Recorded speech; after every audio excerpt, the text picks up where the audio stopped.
समाचार जब लक्ष्मण पाए, व्याकुल बिलख बदन उठि धाय। कंप पुलक तन नयन समीरा, गहे चरण अति प्रेम अधीरा। कही न सकत कछु, चितवत ठहरे।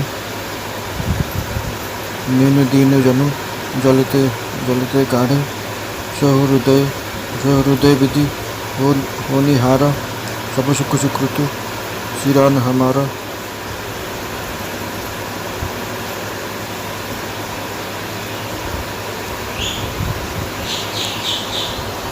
कहो कहा कहबो रघुनाथा। रखिया ही भवन की लइए जात साथा।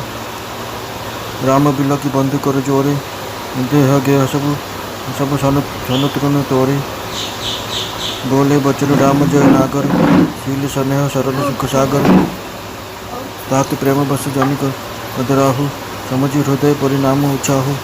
मात पितु गुरु स्वामी सिख, सिर धरि करहि सभाय। लहे लाभ तिम जन्म कर, नतुर जन्म जग जाय। असिज्य जाने सुनो सिख भाई, करो मात पितु पद सेवकाई। रावण भरत रिपुसूदन नाही, राव वृद्ध मम दुख मन माही। मैं बन जाऊँ तुम्हें ले साथा, हो सभय विधि अवध अनाथा। गुरु पितु मात प्रजा परिवार, सब कह परई दुसो दुख भारू। रह करहु सब कर परितोषु, न डरु तातो होहि बड़ दोषु। जासु राजप्रिय प्रजा दुखारी, सो न पवसी नरक अधिकारी। रहो तात असी नीति विचारी, सुनत लखन भय व्याकुल भारी। सियरे वचन सुखी गए कैसे, परसत तुहिने तामर सुजैसे। रतुरन आवत प्रेम बस, भय चरण अकुलाई। नाथ दास में स्वामी तुम, रजोता कहा बसाई।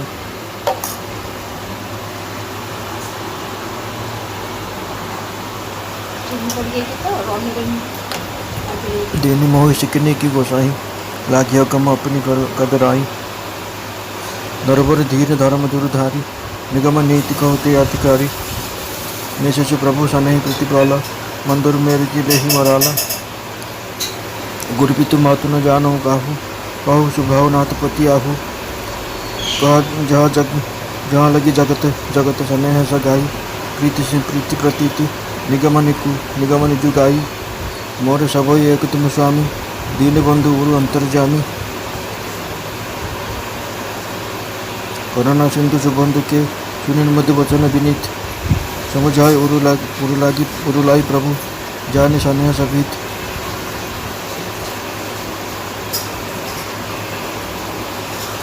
मागो विदा मात पितु सन जाई। आहो बेगे चलहु बन भाई। मुदित भय सुनि रघुबर बानी, भयो लाभ बड़ गाय गई बड़ी हानि। हर्षित हृदय मात पहि आए, मनो अंध फिर लोचन पाए। जाई जननी पग नायो माथा, मन रघुनंदन जानकी साथा। पूछे मातु मलिन मन देखी, लखन कहा सब कथा विशेषी। गए सहमी सुनि बचन कठोरा, दुखी देखी देव जन बहु ओरा। लखन लहे न अनरथ आजू, ये सने बसो करब अकाजू। मागत विदा सभय सकु चाही, जाहि संग विधि कही कि नाही। समुझ सुमित्रा राम सिय, रूप सुशील स्वभाव। रूप स्नेह धरि लखि धन्यऊ, सिरु पापिन दीन कुदाऊ।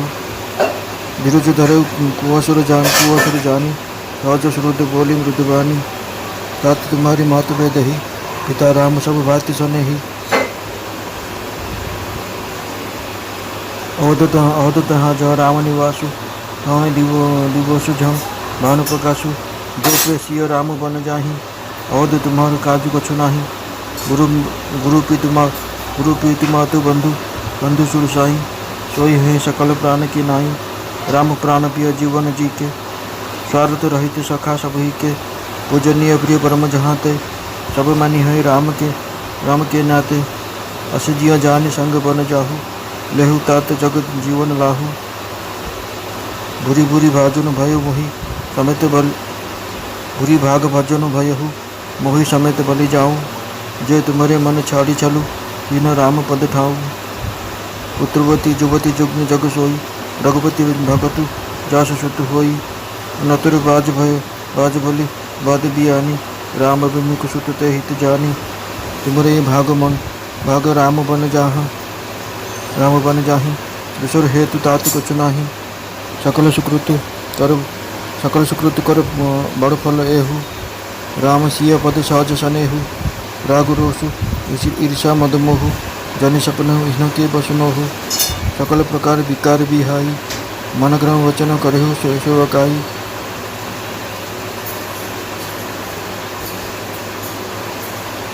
तुमका बन सब भाति सुबातु, संग पीतु मातु राम सिय जासु। जहि न राम बन लहै गलेसु, सुत सोहि करहु लहै उपदेशु। यह जो ही तातु, तुमरे राम सिय सुख पावहि। पितु मातु परिवार पुरुषुख, सुरति बन बिसरावहि। तुलसी प्रभु सीख दई, आयुष दिन पुनि आशीष दई। रति होई अबिरल अमल सिय, रघुवीर पद नित नित नई। शुरु नाहि चले तुरंत सकित हृदय, मातु वचन शिरु नाई। मृग भाग बस, चले तुरंत सकित हृदय, मातु वचन शिरु नाई। मनोभाग मृग भाग बस, बागुर विषम तोराई। गए लखनऊ जहाँ जानकी नाथु, भे मन मुदित पाय प्रिय साथी। बंदी राम सिय चरण सुहाए, बल संग नूप मंदिर आए। कहे परस्पर पुर नर नारी, भली बनाए विधि बात बिगारी। तन कुश मन दुख बदन मलिने, विकल मनहु माखी मधु चीने। कर माझहि सिर धुनि बचिताहि, जन बिनु पंख विहंग अकुलाहि। भाई बड़ी भीर भूप दरबारा, बरिन न जाई विषादु अपारा। सचिव उठाए राहु बैठारे, कई प्रिय वचन राम पग धारे। सिय समेत तो नयन निहारी, व्याकुल भयो भूमिपति भारी। सिय सहित सुत सुभग देऊ, देखि अकुलाई। बार स्नेह बस, राहु लई उड़लाई। सकई न बोले विकल नर नाहु, सोह जनित उर दारुण दाहु। नाय शिशु पदु अति अनुरागी, उठि रघुवीर विदात बमागी। पीतु वशिष्ठ आयुषु मोहि दीजे, हरस समय विषमो कत कीचे। तात किए प्रिय प्रेम प्रमादु, जसु जग जाई होई अपवादु। सुनि सने वसु उठि नर नाहा, बैठारे रघुपति बहि बाहा। सुनतु तात तुम कहु मुनि कहई, राम जराचर नायक हई। शुभ अरु अशुभ कर्म अनुसारी, सुदयी फूल हृदय विचारी। करई जो कर्म पाव फल सोई। निगम नीति असी कह सब कोई। अरु करे अपराध कहू, और पाओ फल भल भोगु। अति विचित्र भगवंती गति, को जग जाने जोगु।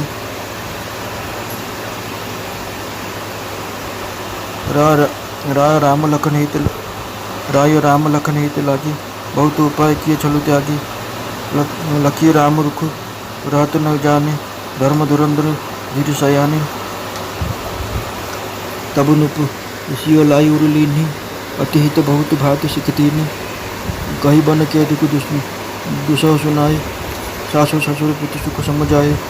सिय मनु राम बचन अनुरागी, घर न सुगम बन विषम न लागा। और सब सिया समझाई, कही विपिन विपत्ति अधिकाई।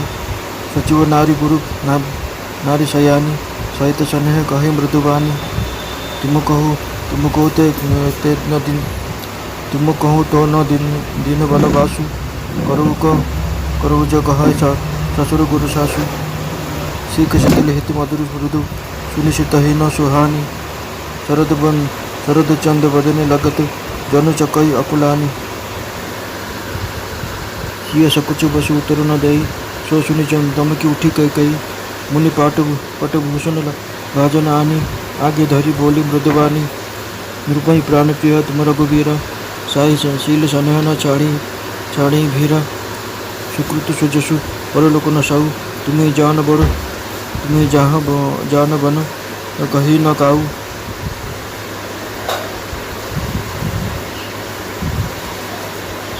अस विचारी सोई करो जो भाव राम जननी सिख सुनि सुख पाव भूपहि बचन बाण सम लागे करो न प्राण पयान भागे लोग विकल मूर्छित नर नाहु काहा करिए कछु सुजुन काहू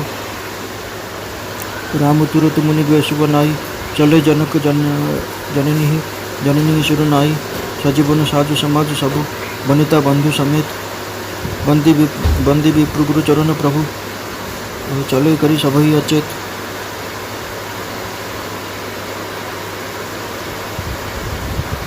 निकसी वशिष्ठ द्वार भय ठाड़े देख लोग विरह दाढ़े कही प्रिय वचन सकल समझाए विप्र वृंद रघुवीर बोलाए गुरुसन कही बर शासन दीने आदर दीन विनय वश कीने जाचक दान मान संतोषे नीति पुनीति प्रेम परितोषे दासी दास बोलाई बहोरी गुरु सौंपी बोले कर जोरी सबके सिरे सार सभार गोसाई कर भी जनक जननी की नाई बार जोरी जुग पानी कहते राम सब सन मृदुबानी सोई सब भांति मोर हितकारी जयते रहे भुआल सुखारी मातु सकल मोरे विरह जय न होई दुख दीन सोई उपाय तुम करहु सब पुर जन परम प्रवीण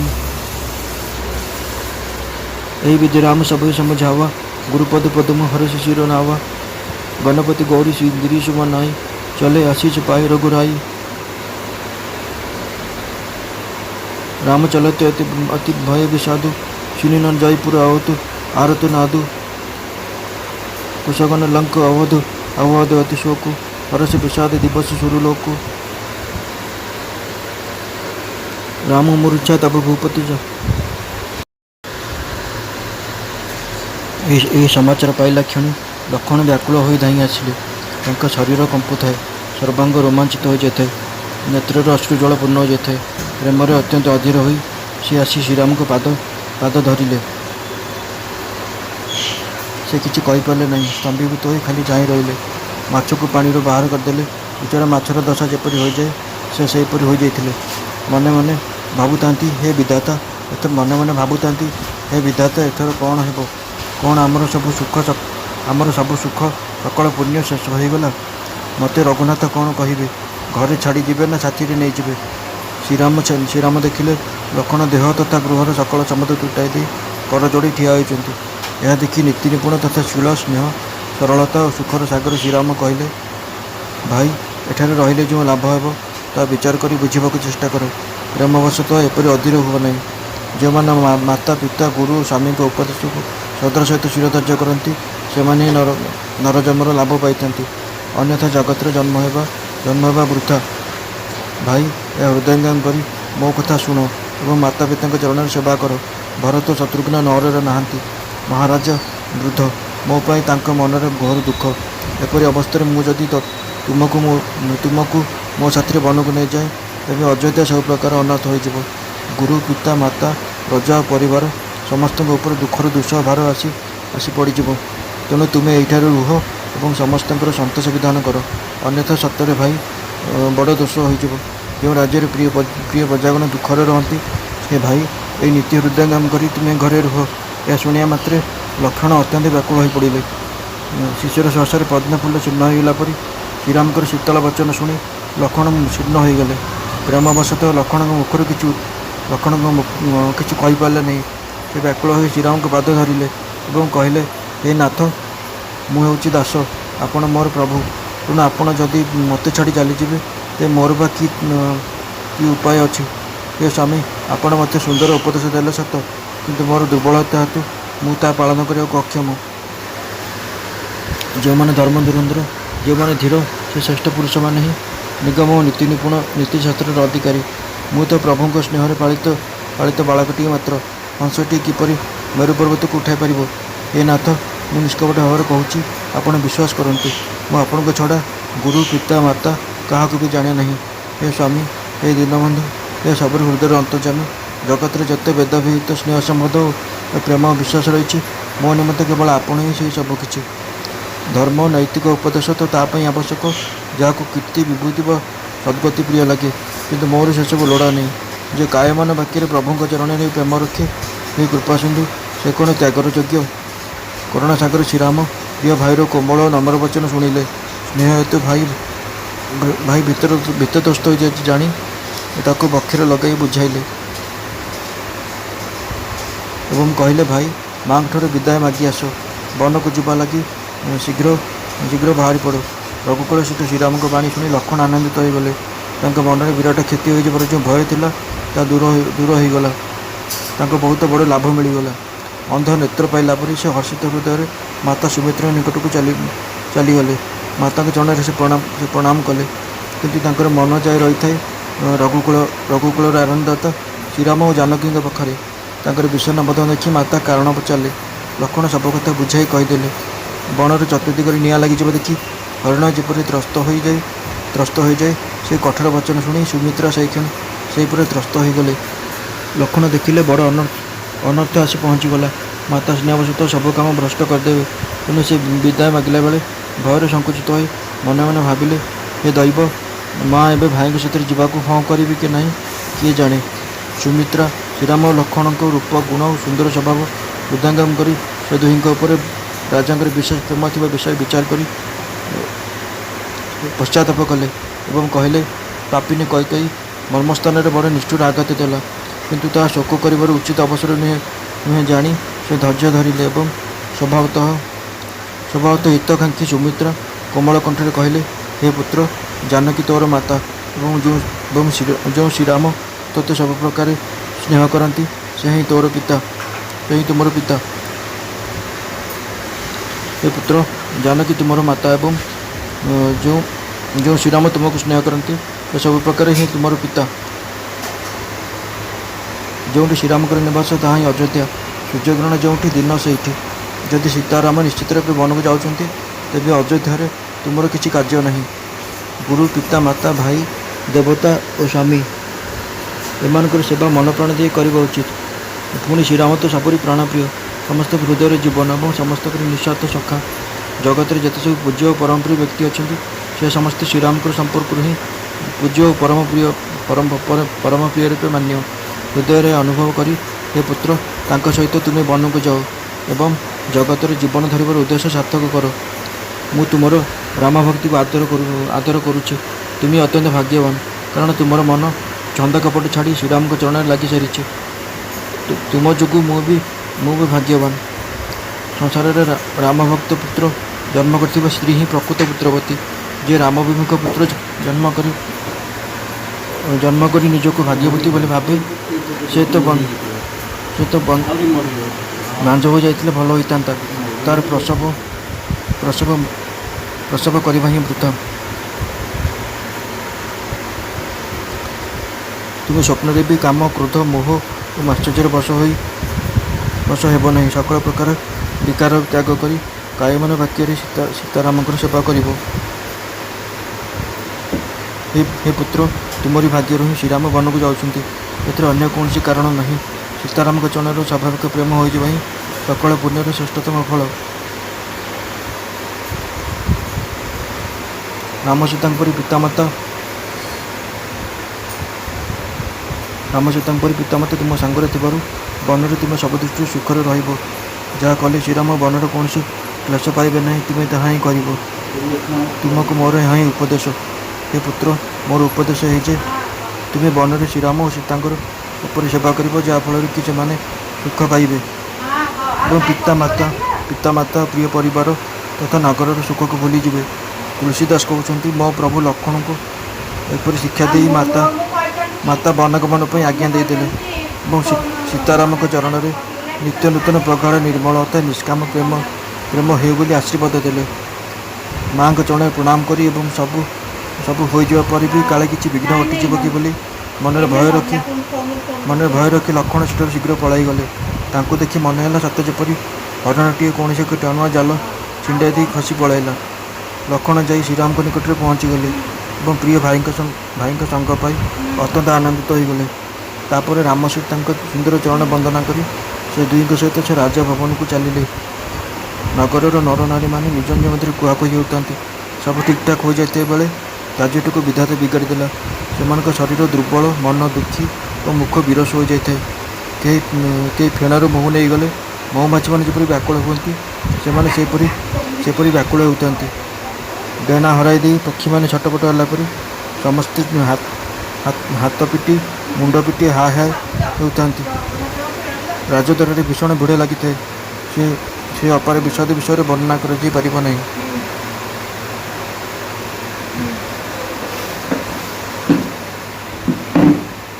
ଶ୍ରୀରାମ ଆସିଛନ୍ତି, ଏହି ପ୍ରିୟ ବଚନ କହି ମନ୍ତ୍ରୀ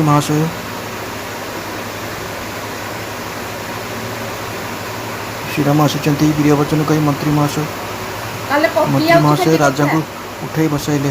ସୀତାଙ୍କ ସହିତ ଦୁଇ ପୁତ୍ର ବନକୁ ଯିବା ପାଇଁ ପ୍ରସ୍ତୁତ ହୋଇଛନ୍ତି ଦେଖି ରାଜା ଅତ୍ୟନ୍ତ ବ୍ୟାକୁଳ ହୋଇଗଲେ। ସୀତାଙ୍କ ସହିତ ସୁନ୍ଦର ଗୁଣ ସମ୍ପନ୍ନ ପୁତ୍ରଦ୍ୱୟଙ୍କୁ ଦେଖି ରାଜା ବ୍ୟାକୁଳ ହୋଇ ସ୍ନେହବଶତଃ ଦୁହିଁଙ୍କୁ ବାରମ୍ବାର ହୃଦୟରେ ଜାବୁଡ଼ି ଧରିଲେ। ରାଜା ବ୍ୟାକୁଳ ହୋଇଯାଇଥାନ୍ତି, କିଛି କହିପାରୁନଥାନ୍ତି। ହୃଦୟର ଶୋକଜନିତ ଭୟାନକ ସନ୍ତାପ। ଏହି ସମୟରେ ରଘୁବୀର ଶ୍ରୀରାମ ଅତ୍ୟନ୍ତ ଭକ୍ତିର ସହିତ ପିତାଙ୍କ ଚରଣରେ ପ୍ରଣାମ କରି ବିଦାୟ ମାଗିଲେ। ହେ ପିତା, ମୋତେ ଆଶୀର୍ବାଦ ଓ ଆଜ୍ଞା ଦିଅନ୍ତୁ। ଆନନ୍ଦ ସମୟରେ ଆପଣ ଶୋକ କରୁଛନ୍ତି କାହିଁକି? ପ୍ରିୟଜନଙ୍କ ସ୍ନେହରେ ବାନ୍ଧି ହୋଇ କର୍ତ୍ତବ୍ୟ କର୍ମରେ ତ୍ରୁଟି କଲେ ଜଗତରେ ଯଶ କ୍ଷୟ ହେବା ସଙ୍ଗେ ସଙ୍ଗେ ଲୋକନିନ୍ଦା ହେବ। ଏହା ଶୁଣି ରାଜା ଉଠି ପଡ଼ିଲେ ଏବଂ ରଘୁନାଥଙ୍କୁ ବାହୁ ଧରି ସ୍ନେହର ସହିତ ପାଖରେ ବସାଇ କହିଲେ, ପୁତ୍ର ଶୁଣ, ତୁମକୁ ଦେଖି ମୁନିମାନେ କହନ୍ତି ଯେ ଶ୍ରୀରାମ ହେଉଛନ୍ତି ଚରାଚର ଜଗତର ସ୍ୱାମୀ। ଈଶ୍ୱର ବିଚାର କରି ଶୁଭ ଅଶୁଭ କର୍ମ ଅନୁସାରେ ଫଳ ଦିଅନ୍ତି। ଯେ ଯେପରି କର୍ମ କରିଥାଏ ତାକୁ ତାର ଫଳ ସେହିପରି ଭୋଗିବାକୁ ପଡ଼େ। ଏହା ବେଦର ନୀତି, ଏକଥା ସମସ୍ତେ ଜାଣନ୍ତି।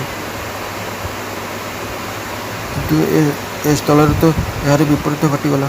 ଅପରାଧ କଲା ଜଣେ ଏବଂ ତାର ଫଳ ଭୋଗ କରିବା ଆଉ ଜଣେ। ଭଗବାନଙ୍କର ଲୀଳା ବଡ଼ ବିଚିତ୍ର। ସେ ଲୀଳାର ରହସ୍ୟ କିଏ ବା ବୁଝିପାରିବ? ଶ୍ରୀରାମକୁ ଅଟକାଇ ରଖିବା ଲାଗି ରାଜା ନିଷ୍କପଟ ଭାବରେ ଏହିପରି ବହୁ ଉପାୟ କଲେ। କିନ୍ତୁ ସେ ଯେତେବେଳେ ଧର୍ମ ଧୁରନ୍ଧର ଧୀର ବୁଦ୍ଧିମାନ ଶ୍ରୀରାମଙ୍କ ମୁଖ ଦେଖି ଜାଣିଦେଲେ ଯେ ସେ ରହିବା ପାଇଁ ଇଚ୍ଛୁକ ନୁହନ୍ତି, ସେତେବେଳେ ସେ ସୀତାଙ୍କୁ ସ୍ନେହରେ କୋଳେଇ ନେଇ ବହୁ ପ୍ରକାର ଶିକ୍ଷା ଦେଲେ ଏବଂ ବନର ଦୋଷ ଦୁଃଖ ବର୍ଣ୍ଣନା କରି ଶୁଣାଇଲେ। ଶାଶୁ ଶ୍ୱଶୁର ତଥା ପିତାଙ୍କ ନିକଟରେ ରହିବାର ସୁଖ ମଧ୍ୟ ବର୍ଣ୍ଣନା କରି ବୁଝାଇଲେ। କିନ୍ତୁ ସୀତାଙ୍କର ମନ ଶ୍ରୀରାମଚନ୍ଦ୍ରଙ୍କ ଚରଣରେ ଅନୁରକ୍ତ ଥିଲା। ତେଣୁ ତାଙ୍କୁ ଘର ଭଲ ଲାଗିଲା ନାହିଁ କି ବନବାସ ଭୟାନକ ମଧ୍ୟ ହେଲା ନାହିଁ। ସେତିକିବେଳେ ବନରେ ବିପତ୍ତି ଯେ କି ଭୀଷଣ ତାହା କହି ଅନ୍ୟମାନେ ବି ସୀତାଙ୍କୁ ବୁଝାଇଲେ।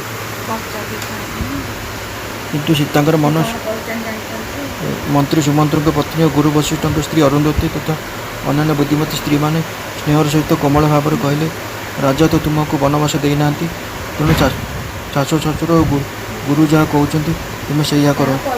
ସେମାନଙ୍କର ସେହି ଉପଦେଶ ଶୀତଳ ମଧୁର କୋମଳ ହିତକର ହୋଇଥିଲେ ବି ସୀତାଙ୍କୁ ତାହା ଭଲ ଲାଗିଲା ନାହିଁ। ଶରତ ଋତୁର ଚନ୍ଦ୍ରକିରଣ ସ୍ପର୍ଶରେ ଚକ୍ର ପାଖି ବ୍ୟାକୁଳ ହେବା ପରି ସୀତା ବ୍ୟାକୁଳ ହୋଇ ଉଠିଲେ। ସୀତା ସଂକୋଚବଶତଃ ଉତ୍ତର ଦେଲେ ନାହିଁ। କିନ୍ତୁ ଏସବୁ କଥା ଶୁଣି କୈକେୟୀ ହଠାତ୍ ଉଠି ପଡ଼ିଲେ ଏବଂ ମୁନିମାନେ ପିନ୍ଧିଥିବା ବସ୍ତ୍ର, ମାଳା, ମେଖଳା, କମଣ୍ଡଳ ଆଦି ଆଣି ଶ୍ରୀରାମଙ୍କ ଆଗରେ ଥୋଇଦେଲେ ଓ କୋମଳ କଣ୍ଠରେ କହିଲେ, ହେ ରଘୁବୀର, ତୁମେ ରାଜାଙ୍କର ପ୍ରାଣ ସମାନ ପ୍ରିୟ। ପ୍ରେମାବଶ ହେତୁ ଦୁର୍ବଳ ହୃଦୟ ହୋଇଯାଇଥିବା ରାଜା ଶୀଳ ଓ ସ୍ନେହ ଛାଡ଼ିବେ ନାହିଁ। ତାଙ୍କର ପୁଣ୍ୟ, ସୁନ୍ଦର ଯଶ ଓ ପରଲୋକ ନଷ୍ଟ ହୋଇଗଲେ ବି ସେ ତୁମକୁ କଦାପି ବନକୁ ଯିବାକୁ କହିବେ ନାହିଁ। ତେଣୁ ତୁମେ ନିଜେ ବିଚାର କର ଏବଂ ତୁମକୁ ଯାହା ଠିକ୍ ଲାଗୁଛି ସେଇଆ କର। ମାତାଙ୍କ ଉପଦେଶ ଶ୍ରୀରାମଙ୍କୁ ବହୁତ ଭଲ ଲାଗିଲା। କିନ୍ତୁ ସେହି ବଚନ ରାଜାଙ୍କ ହୃଦୟରେ ସର ପରି ବିଦ୍ଧି ହୋଇଗଲା। ରାଜା ଭାବିଲେ, ହାୟ, ଏବେ ବି ଅଭାଗ ପ୍ରାଣଟା ବାହାରି ଯାଉନାହିଁ। ରାଜା ମୂର୍ଚ୍ଛିତ ହୋଇ ତଳେ ପଡ଼ିଗଲେ। ଲୋକେ ବିକଳ ହୋଇ ଉଠିଲେ। କ'ଣ କରାଯିବ, କାହାକୁ ବୁଦ୍ଧି ଦିଶିଲା ନାହିଁ। ଶ୍ରୀରାମ ତୁରନ୍ତ ମୁନିବେଶ ଧରି ମାତା ପିତାଙ୍କୁ ପ୍ରଣାମ କରି ସେଠାରୁ ବାହାରି ପଡ଼ିଲେ। ବନବାସର ସକଳ ସାଜ ସରଞ୍ଜାମ ଧରି ସ୍ତ୍ରୀ ସୀତା ଓ ଭାଇ ଲକ୍ଷ୍ମଣଙ୍କ ସହିତ ଶ୍ରୀରାମ ଗୁରୁ ଓ ବ୍ରାହ୍ମଣମାନଙ୍କ ଚରଣ ବନ୍ଦନା କଲେ ଏବଂ ସମସ୍ତଙ୍କୁ ହତବାକ୍ କରିଦେଇ ସେଠାରୁ ଚାଲିଗଲେ। ରାଜମହଲରୁ ବାହାରି ଶ୍ରୀରାମ ଯାଇ ବଶିଷ୍ଠଙ୍କ ଦ୍ୱାର ନିକଟରେ ଠିଆ ହେଲେ। ସେ ଦେଖିଲେ ସମସ୍ତେ ବିରହ ଅଗ୍ନିରେ ଜଳୁଛନ୍ତି। ତେଣୁ ସେ ପ୍ରିୟ ବଚନ କହି ସମସ୍ତଙ୍କୁ ବୁଝାଇଲେ। ତାପରେ ଶ୍ରୀରାମ ବ୍ରାହ୍ମଣ ମଣ୍ଡଳୀକୁ ଡକାଇଲେ। ଗୁରୁଙ୍କୁ ଜଣାଇ ସେମାନଙ୍କୁ ସେ ପୁରା 1 ବର୍ଷର ଖାଦ୍ୟ ସାମଗ୍ରୀ ପ୍ରଦାନ କଲେ ଏବଂ ଆଦର ଦାନ ତଥା ବିନୟରେ ସେମାନଙ୍କୁ ବଶ କରିନେଲେ। ତାପରେ ଯାଚକମାନଙ୍କୁ ଦାନ ଓ ସମ୍ମାନ ଦେଇ ସନ୍ତୁଷ୍ଟ କଲେ ଏବଂ ମିତ୍ରମାନଙ୍କୁ ପବିତ୍ର ପ୍ରେମରେ ପ୍ରସନ୍ନ କରିଦେଲେ। ତାପରେ ଦାସଦାସୀଙ୍କୁ ଡକାଇ ସେମାନଙ୍କର ଦାୟିତ୍ୱ ଗୁରୁଙ୍କୁ ସମର୍ପଣ କଲେ ଏବଂ 2 କର ଯୋଡ଼ି କହିଲେ, ପ୍ରଭୁ, ଆପଣ ମାତା ପିତା ପରି ସମସ୍ତଙ୍କର ଦେଖାଶୁଣା କରୁଥିବେ। ଶ୍ରୀରାମ ବାରମ୍ବାର 2 କର ଯୋଡ଼ି ସମସ୍ତଙ୍କୁ କୋମଳ ବଚନ ଶୁଣାଇ କହିଲେ, ଯେଉଁମାନଙ୍କ ଚେଷ୍ଟାରେ ମହାରାଜ ସୁଖରେ ରହିପାରିବେ, ମୁଁ ଜାଣିବି ଯେ ସେଇମାନେ ହିଁ ମୋର ହିତକାରୀ। ହେ ପ୍ରବୀଣ ପୁରବାସୀ ବୃନ୍ଦ, ଆପଣମାନେ ସମସ୍ତେ ସେଇ ଉପାୟ କରନ୍ତୁ, ଯାହାଦ୍ୱାରା କି ମୋର ମାଆମାନେ ମୋର ବିରହ ଦୁଃଖରେ ବ୍ୟାକୁଳ ହେବେ ନାହିଁ। ଏହିପରି ଶ୍ରୀରାମ ସମସ୍ତଙ୍କୁ ବୁଝାଇଲେ ଏବଂ ଆନନ୍ଦିତ ହୋଇ ଗୁରୁଙ୍କ ଚରଣ କମଳରେ ପ୍ରଣାମ କଲେ। ତାପରେ ଶ୍ରୀ ଗଣେଶ, ପାର୍ବତୀ ଓ କୈଳାସପତି ମହାଦେବଙ୍କୁ ସ୍ମରଣ କରି ତଥା ଗୁରୁଙ୍କ ଆଶୀର୍ବାଦ ଗ୍ରହଣ କରି ଶ୍ରୀ ରଘୁନାଥ ବନକୁ ଚାଲିଗଲେ। ଶ୍ରୀରାମ ଯିବା ମାତ୍ରେ ଲୋକମାନଙ୍କ ମଧ୍ୟରେ ଘୋର ବିଷାଦ ଖେଳିଗଲା। ନଗରରେ ଆର୍ତ୍ତନାଦ କାନରେ ଶୁଣି ହେଲା ନାହିଁ। ଲଙ୍କାରେ ଅଶୁଭ ଲକ୍ଷଣମାନ ଦେଖାଦେଲା। ଅଯୋଧ୍ୟାରେ ଘୋର ଶୋକ ଖେଳିଗଲା ଏବଂ ଦେବଲୋକର ସମସ୍ତ